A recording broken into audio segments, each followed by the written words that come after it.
pour les lycéens. Il y a donc une école, le lycée Richmond Hill en Géorgie.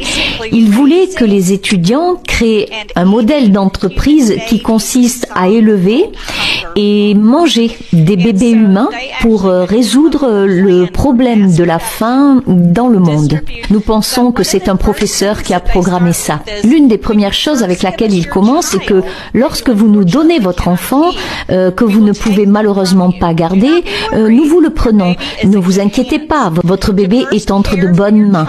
Pour commencer à soigner votre enfant, nous lui ferons un vaccin. Après ça, ils sont généralement très fatigués par la piqûre. Ils seront malades et ne se réveilleront pas. Vous pouvez le croire? Alors, quand ça arrive, on fait de petites funérailles et après, en lettres capitales, on fait la fête.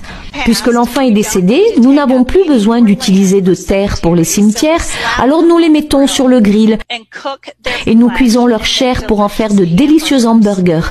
Ils ont le même goût que les vrais.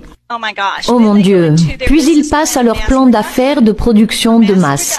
Pour la production de masse, nous encourageons le gouvernement américain à entamer des négociations commerciales avec la Chine pour essayer de réduire leur population en donnant des enfants à notre gouvernement. Nous prenons également tous les enfants des organisations, y compris les familles d'accueil. Donc nos écoles ciblent nos enfants et cela nous ramène à ce que je sais que vous connaissez bien, l'apprentissage social émotionnel.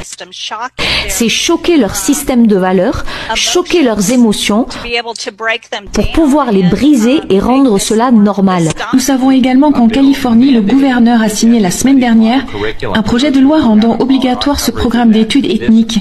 Ce programme dément exige que les enfants des écoles primaires chantent aux divinités aztèques du cannibalisme, de la guerre et des sacrifices humains.